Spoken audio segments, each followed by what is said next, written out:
Are you converting as much of the audience as you want? 50, 60, 70%? Are you stepping off the stage also to more bookings?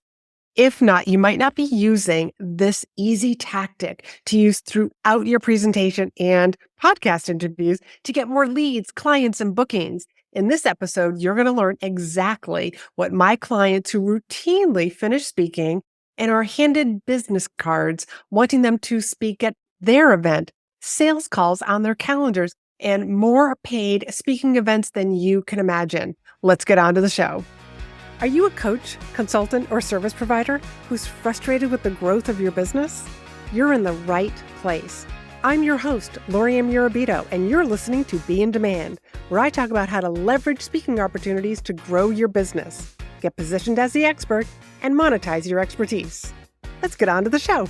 Well, welcome back to the second part of the Selling from the Stage series. Last week, we dove into you because you are the most important part of any sales call, any sales transaction. If we don't get you right, then the audience or your prospect, they're going to feel that disconnect with what you're saying and your body language and your confidence. And we want to make sure that you're ready to show up and believe in what you are selling. So if you haven't listened to episode 230, I want to encourage you to make sure that you put that on your play next list. But this one, we are going to be talking about different things that you can be saying and injecting in your next speech, in your next interview that will get you more spin-off business. My goal with all of my clients and all of my students is for them to step off the stage, whether that's the in-person stage or that's the virtual stage, is that they step off to more business, to spin off business. Now, what do I mean by this? For example, I always just want you to step off the stage and people are booking calls with you. They're signing up for your email list. They are taking you up on whatever your call to action is. People are coming up to you saying, I would really like you to speak at our event. I'm on a committee that is putting together a conference that's in a few months or next spring. How can we book a call with you? How can we book you to speak? I want you to have that kind of an experience. And this is the third C in my 3 C's framework, which is compelling, captivating, and most importantly, converting. I want you to convert the right people in the audience, the rest of the audience as people who can refer you. Let's talk more about how you can convert the right people in the audience. There are lots of little magical phrases. That's what I call them. These are magical phrases that you can basically put throughout your presentation and your interview. These are like little seeds. These seeds are going to sprout. They're going to grow so that you are actually easily, with these seeds, talking about your programs, your services, your other keynote speeches, helping the audience members overcome objections because you're going to anticipate the objections that they might be feeling, they might be having, they might be believing about themselves. And I have all of this in one document, in one PDF, and you can grab your magical phrases at speakandstandout.com/magic. That link will also be down below. Let's talk more about these magic phrases. I've divided them into 5 different areas.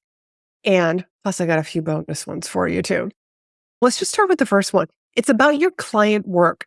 These are the clients that I've worked with from my work with top-level executives in the insurance industry, insert name of company or companies, from my work with top executives in Fortune 500 and 1,000 companies.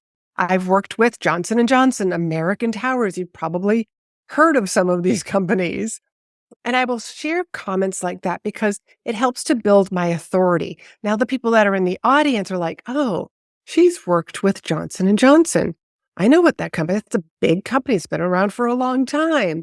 It builds that authority, that trust part of the know, like, and trust. When you start talking about your client work, with my one-on-one clients. The people in the audience now are thinking, oh, she works with clients. She's a coach. She's a consultant. And she takes on, you start to plant these seeds in your presentation so that the audience is starting to learn more and more about what you do and how you help people. Another way that you can talk about your client work is with case studies. And one of the things that you're going to realize when you download the magic phrases is that I give you examples and I explain to you why this works, what it's for. And so it's super easy for you to change it in your voice and use your words, your programs, your clients, etc. The second section that I want you to be getting more business from is I want you to have more bookings on your calendar. Well, the only way to have more bookings on your calendar is for the audience to know that you have other speeches, that there are other topics that you speak on. So, for example, you want to cross-promote your keynotes. So let's say I am speaking to an audience talking about how to get booked in the 7,500 speaking events that are happening today. So I'm talking about public speaking and how that public speaking is really good for coaches, consultants, small business owners. So I might say something like, in my keynote speech on selling from the stage, I also share some tips for selling from the stage. That's easy. That doesn't make you sound like an infomercial. And the people in the audience are like, oh, she's got another speech. So if your meeting planners are hearing this, they're like, maybe we should have her come back in a couple of months and give that presentation. And if you have a very sexy, provocative title, that's what I like to call it. You want your titles to be sexy and provocative in the sense of we want them to be like, oh, I want to hear that. I want to be in on that session. That's what I mean by having like that sexy, provocative title. Insert it. Share that in the speech. In my keynote speech, insert sexy title. You're going to have your meeting planners like, taking notes that they can hire you for something else. If you were speaking at a big conference and you're speaking in multiple times, multiple sessions, you might want to tell people like, hey, if you want to learn more about this, I'm going to be diving more into this in my breakout session this afternoon. You might tell people like, hey, I'm speaking after lunch. People that are in the audience are like, oh, I didn't know that she was going to be speaking more than once. I had no idea that she had a breakout session. I want to go attend that. I didn't have anything on my agenda except maybe to go for a walk after lunch. So what you're doing is you're promoting another session that you're doing at the conference, whether it's the same day or another day. And what that does is it invites people. And we want you to have a packed room. Packed rooms tells the meeting planners that people really like what you have to say. They like your sessions. You're more likely to get called back the following year. Or for meeting planners to talk about you to other meeting planners who are putting together other conferences. Yes, we had this particular speaker and it was a standing room only. We actually had to close the doors and send people away because fire codes. We could only have so many people in the room. You want stuff like that to happen to you as a speaker. Another way to be sprinkling in and planting these little seeds is with your programs and your services. This is going to help you sell more of those programs and services. For example, in my program, In-Demand Signature Speech, I'll just use myself as an example, we dive deeper into the authority topic because that's step 2. So let's move on to the value section and we go on, but it subtly informs the audience that you have a program. Now people are picking up their phones. They're listening a little bit more. Maybe you're going to talk more about this in-demand signature speech, your program, or they're getting onto your website to find out more information about it. Here's one of my favorites. I love to build anticipation for something. And so even though I'm talking in the middle of a presentation, I will actually say to an audience, someone remind me at the end to tell you about a free workshop, a free masterclass that I'm going to be running on this very step. So I won't dive too much into it right now. It builds curiosity and it engages the audience. And every time that I've used this, people always remind me. They said like, oh, there was something that you asked us to remind you about XYZ.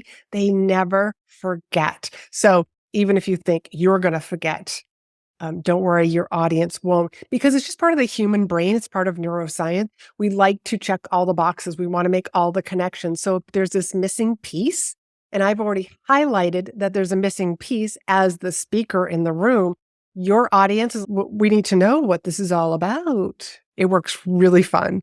And my favorite part about using this is that it allows the audience to be part of the presentation. Another seed that you can be planting is about your framework.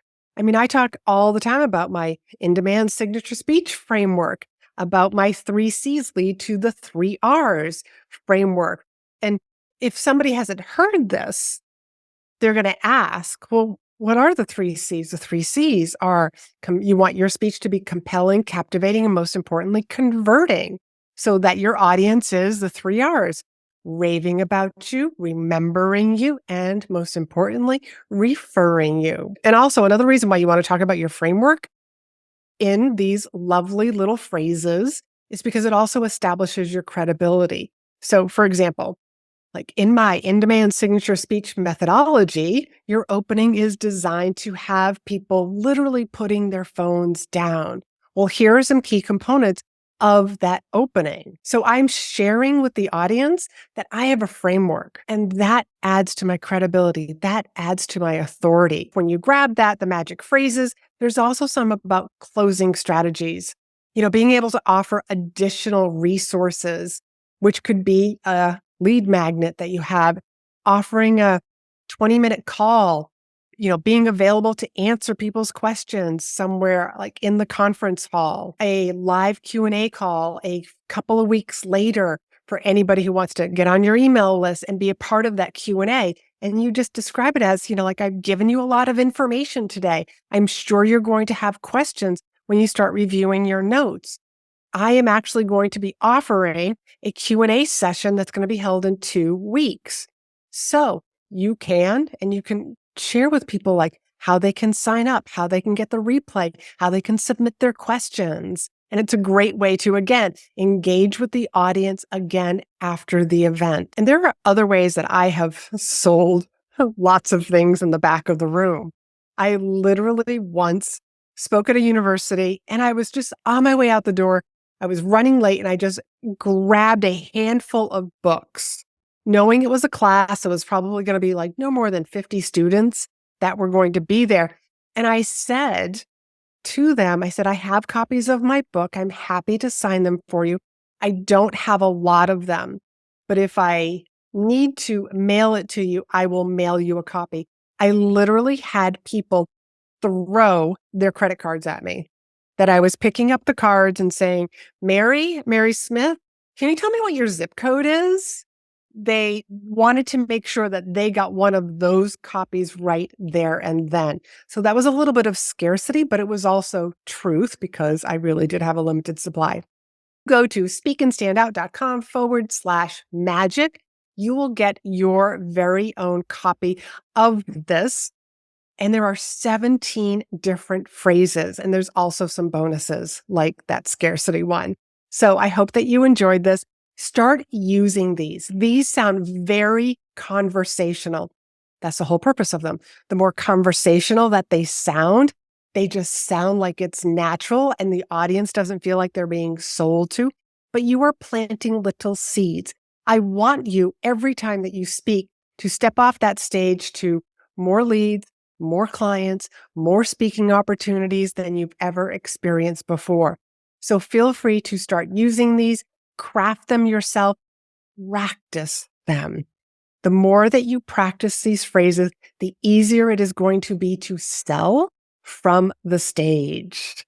We have one more episode in this Selling from the Stage series, and we're going to be talking a little bit more about Robert Cialdini and the 6 different influences of selling, so that you influence and you sell and you have that 3rd C, which is to convert the right people that are in the audience into your offer. So till next time, be in demand.